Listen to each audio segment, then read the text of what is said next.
Hello guys, welcome back to Yashu's world. Welcome back to another blog. నిజం చెప్పాలంటే హైదరాబాద్లో కొత్త రెస్టారెంట్స్ చాలా వస్తుంటాయి, కానీ రెండోసారి వెళ్ళాలనిపించే రెస్టారెంట్స్ మాత్రం చాలా తక్కువ. 18 కమ్యూన్ అలాంటి ప్లేసెస్లో ఒకటి. అందుకే ఈరోజు మళ్ళీ వెళ్తున్నాం. 18 Commune Virat Kohli's restaurant. Actually food చాలా బాగుంటుంది, అంబియన్స్ సూపర్గా ఉంటుంది, ఓవరాల్ వైబ్ అయితే సూపర్ ఉంటుంది. అందుకే మళ్ళీ ఇంకోసారి వెళ్ళాలి అనిపించింది. సో ఈ వీకెండ్ మన dinner destination is 18 Commune. Hitec City last 5 ఇయర్స్లో ఒక రేంజ్లో ట్రాన్స్ఫార్మ్ అయిపోయింది. ఎక్కడ చూసినా huge buildings, glass offices, tech parks and fancy restaurants, fancy caves, ఇలా ప్రీమియం థింగ్స్ చాలా వచ్చేసాయి. 5 to 10 years బ్యాక్ హైదరాబాద్ చూసిన వాళ్ళైతే ఇప్పుడు డెఫినెట్గా షాక్ అవుతారు.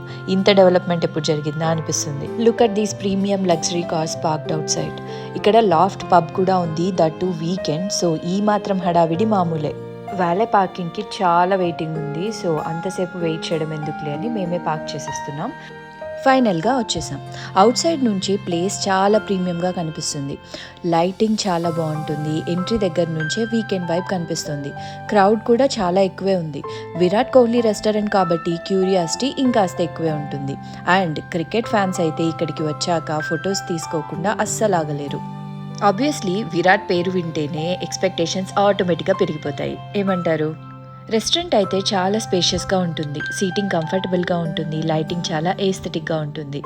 And friends, family groups, couples, birthday celebrations అందరూ ఇక్కడైతే చాలా చిల్ మోడ్లో ఉన్నారు. బ్యాక్గ్రౌండ్లో డీజే మ్యూజిక్ కూడా చాలా బాగుంది. ఇంకో విషయం ఏంటంటే ఐపీఎల్ కూడా లైవ్లో వస్తుంది. అంటే అట్మాస్ఫియర్ ఇంకో లెవెల్కి వెళ్ళిపోయింది. కొంతమంది ఫుడ్ ఆర్డర్ చేసి మ్యాచ్ ఎంజాయ్ చేస్తుంటే ఇంకొంతమంది మ్యాచ్ చూస్తూ ఫుడ్ ఉందనే మర్చిపోయారు. బౌండరీ పడితే టేబుల్స్ నుంచి చీయర్స్, వికెట్స్ పడితే రియాక్షన్స్, మధ్యలో DJ tracks, weekend crowd, food smell, IPL excitement, మొత్తానికి ఎనర్జీ చాలా బాగుంది. ఇలాంటి ప్లేసెస్కి ఫుడ్ కోసం మాత్రమే కాదు, ఎక్స్పీరియన్స్ కోసం కూడా వెళ్ళొచ్చు. ఫుడ్ అయితే ఆర్డర్ చేసేసాం. ఇప్పుడు ఫుడ్ వచ్చేలోపు కొంచెం ప్లేస్ని ఎక్స్ప్లోర్ చేద్దాం. నిజం చెప్పాలంటే 18కి బిగ్గెస్ట్ ప్లస్ పాయింట్ ఫుడ్ మాత్రమే కాదు, ఈ అంబియన్స్ కూడా. ఈ interior designing, plants, lights, wooden finish, open spaces, everything చాలా థాట్ఫుల్గా డిజైన్ చేసినట్టు అనిపిస్తుంది.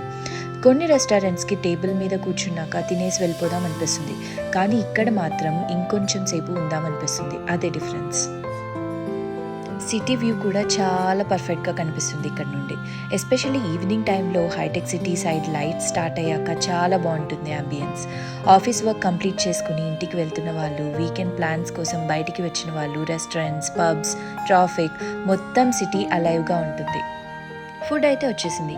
మేము ఆర్డర్ చేసింది తందూరి పన్నీర్, పిజ్జా, స్పగెటీ, ఇంకా బిర్యానీ. ఫస్ట్ అయితే తందూరి పన్నీర్ వచ్చింది. ఇది బ్యాంబూ స్టిక్లో తందూరి చేశారు, చాలా టేస్టీగా ఉంది. ఇది ప్రీమియం రెస్టారెంట్ కాబట్టి ప్రైసెస్ కూడా కొంచెం హైయే ఉంటాయి. ఇలాంటి ప్లేసెస్కి అకేషనల్లీ వస్తాం కాబట్టి ఎక్స్పీరియన్స్ కూడా మ్యాటర్ అవుతుంది. సో ప్రైస్ కొంచెం పెట్టినా ఓకే అనిపిస్తుంది. ఫస్ట్ అయితే తందూరి పన్నీర్ ట్రై చేద్దాం. పన్నీర్ అయితే చాలా సాఫ్ట్గా ఉంది, ఫ్లేవర్ చాలా బాగుంది, స్టార్టర్గా perfect choice. Next is pizza. Cheese quality చాలా బాగుంది, బేస్ కూడా చాలా అంటే చాలా సాఫ్ట్. మేము ఇప్పటి వరకు తిన్న పిజ్జాస్లో ఇది బెస్ట్ పిజ్జా. బాలీలో, వియత్నాంలో తిన్న పిజ్జా కంటే నాకైతే ఇదే నచ్చింది. నెక్స్ట్ స్పగెటీ. స్పగెటీ కూడా చాలా బాగుంది, ఆలివ్ ఆయిల్ ఫ్లేవర్తో, ఆలివ్స్తో చాలా పర్ఫెక్ట్గా ఉంది. పిజ్జా అండ్ స్టార్టర్స్ కోసమైనా మళ్ళీ మళ్ళీ ఇక్కడికి రావచ్చు, అంత టేస్టీగా ఉన్నాయి. Perfect choice. నెక్స్ట్ బిర్యానీ కూడా వచ్చేసింది. ఇది వెజిటబుల్ పన్నీర్ బిర్యానీ, చాలా టేస్టీగా ఉంది. ఎక్కువ స్పైసీగా లేకుండా, అలాని బ్లాండ్గా లేకుండా పర్ఫెక్ట్ స్పైస్ మిక్స్తో చాలా బాగుంది. మా వాడు చూడండి ఎంత బాగా ఎంజాయ్ చేస్తున్నాడో. నిజం చెప్పాలంటే 18 అంబియన్స్ ఎంజాయ్ చేస్తూ ఇక్కడే కూర్చుంటే టైం ఎలా పాస్ అవుతుందో కూడా తెలీదు. ఇంకో ఇంట్రెస్టింగ్ థింగ్ ఏంటంటే ఈ ఏరియా మొత్తం ఫుడ్ లవర్స్కి ఒక ప్యారడైజ్. 18 ఒక్కటే కాదు, ఇక్కడ లైన్గా చాలా ఇంట్రెస్టింగ్ కెఫేస్ ఉన్నాయి.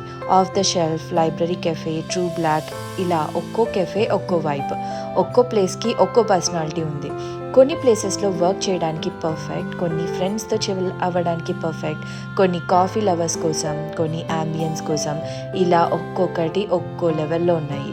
వీకెండ్లో కెఫే హాపింగ్ చేయాలి అనుకునే వాళ్ళకైతే ఈ ఏరియా ఒక ఫుల్ ప్యాకేజ్ అనొచ్చు. యాక్చువల్లీ ఒక కెఫే నుంచి బయటకి వచ్చాక పక్కన నుండి చూసి అరే ఇది కూడా ట్రై చేద్దాం అనిపిస్తుంది, అలాంటి ప్లేస్ ఇది. నిన్న రాత్రి ఫుల్ ఫీస్ట్ చేసేసాం కదా, అన్నీ కలిపి స్టమక్కి ఓవర్ టైం వర్క్ ఇచ్చాం. సో ఈరోజు పెద్దగా నేను కుక్ చేయాలనుకోవట్లేదు, సింపుల్గా ఏదో ఫుడ్ చేయాలి అనుకుంటున్నా, లైక్ కంఫర్ట్ ఫుడ్. అందుకే లంచ్కి బ్రింజాల్ తవా ఫ్రై చేస్తున్నా విత్ ముద్దపప్పు. ఈ రెండు కాంబినేషన్స్ చాలా బాగుంటుంది, సింపుల్ అండ్ టేస్టీ. ఇంగ్రీడియంట్స్ కూడా చాలా simple. Brinjals, salt, chilli powder, turmeric, coriander powder, jeera powder, ఇంకా ginger garlic paste is optional. నేను గరం మసాలా పౌడర్ కూడా యాడ్ చేశాను. ఇవన్నీ పర్ఫెక్ట్గా మిక్స్ చేసుకున్న తర్వాత ఇందులో 2 to 3 టేబుల్ స్పూన్స్ శనగపిండి కూడా యాడ్ చేసుకుంటున్నాను. అండ్ సాంబార్ పౌడర్, ఇది నా సీక్రెట్ ఇంగ్రీడియంట్, మొత్తం టేస్ట్ని చాలా ఎలివేట్ చేస్తుంది.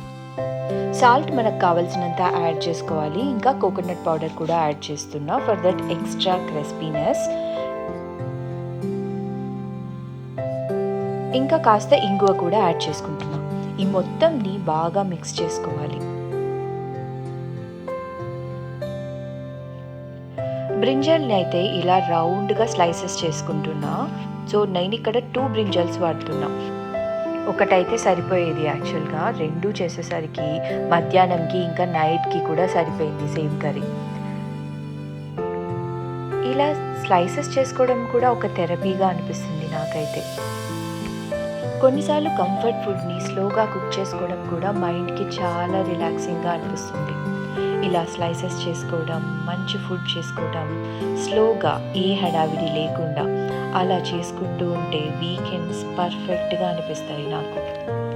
ఎందుకంటే వీక్ మొత్తం ఒక పక్క మీటింగ్స్, ఒక పక్క కాల్స్, ఒక పక్క వర్క్, ఇలా అన్నీ కలిపి మధ్యలో టైం ఉన్నప్పుడు కుక్ చేసుకుంటూ ఉంటే కుక్ చేసిన ఫీలింగే రాదు. సో వీకెండ్ మాత్రం ఏది చేసినా మొత్తం కాన్సన్ట్రేషన్ దాని మీదే పెట్టి స్లోగా పీస్ఫుల్గా చేసుకుంటాం. సో స్లైసెస్ అయితే రెడీ అయిపోయి నెక్స్ట్ కుకింగ్ స్టార్ట్ చేద్దాం. నేనైతే ఎక్కువ ఆయిల్ యూస్ చేయకుండా తక్కువ ఆయిల్లోనే స్లో కుక్ చేద్దాం అనుకున్నా.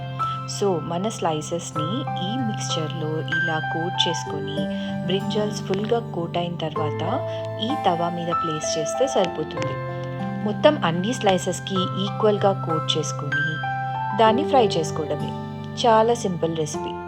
ఓన్లీ థింగ్ ఏంటంటే లో ఫ్లేమ్ మీద కుక్ చేయాలి, లేదంటే బ్రింజల్స్ చాలా బ్లాక్ అయిపోతాయి. స్లోగా రోస్ట్ అయితేనే పర్ఫెక్ట్ టెక్స్చర్ వస్తుంది.